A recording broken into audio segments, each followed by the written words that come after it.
आज आपण गणेश पुराणातील 8वा अध्याय ऐकणार आहोत। आपण 7व्या अध्यायामध्ये सोमकांत राजाचा पुनर्जन्म ऐकला होता। आता आपण गणेशाला वंदन करूया आणि आपण 8व्या अध्यायाला सुरुवात करूया। श्री गणेशाय नमः।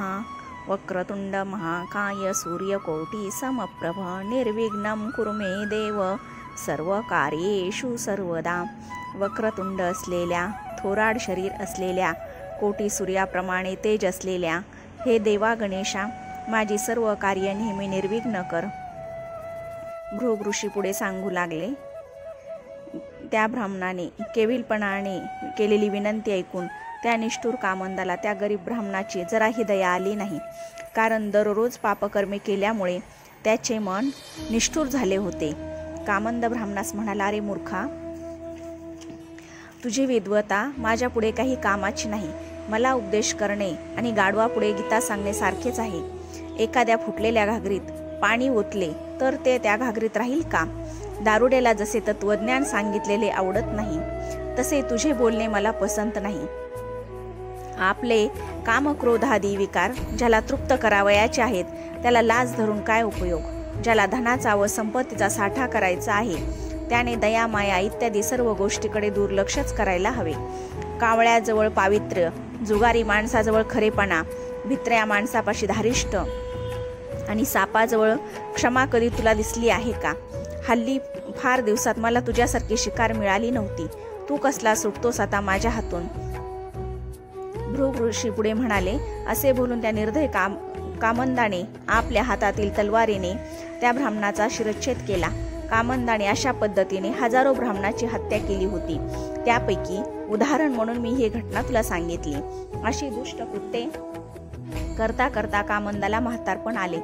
वृद्धावस्थेमुळे त्याचे शरीर थकले, दृष्टी मंदावली, सौंदर्य नष्ट झाले, झोप उडाली। त्याचे नौकर चाकर, पुत्र पौत्र, आप्तेष्ट सर्वजण त्याचा अनादर करू लागले। त्यावेळी त्याला एका ब्राह्मण मित्राचे स्मरण झाले।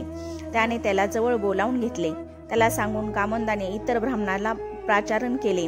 कामंदाच्या भीतीने व त्या ब्राह्मणाच्या भिडेने अनेक ब्राह्मण कामंदाच्या घरी आले।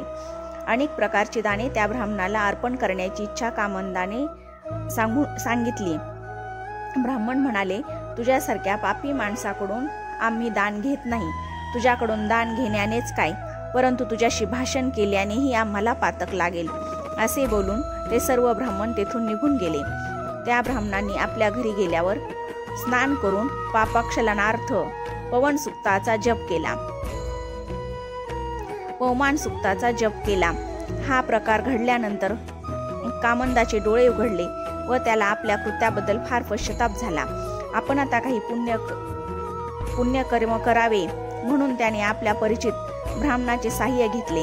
कामंद राहत होता त्या अरण्यात एक श्री गणेशाचे जीर्ण देवालय होते।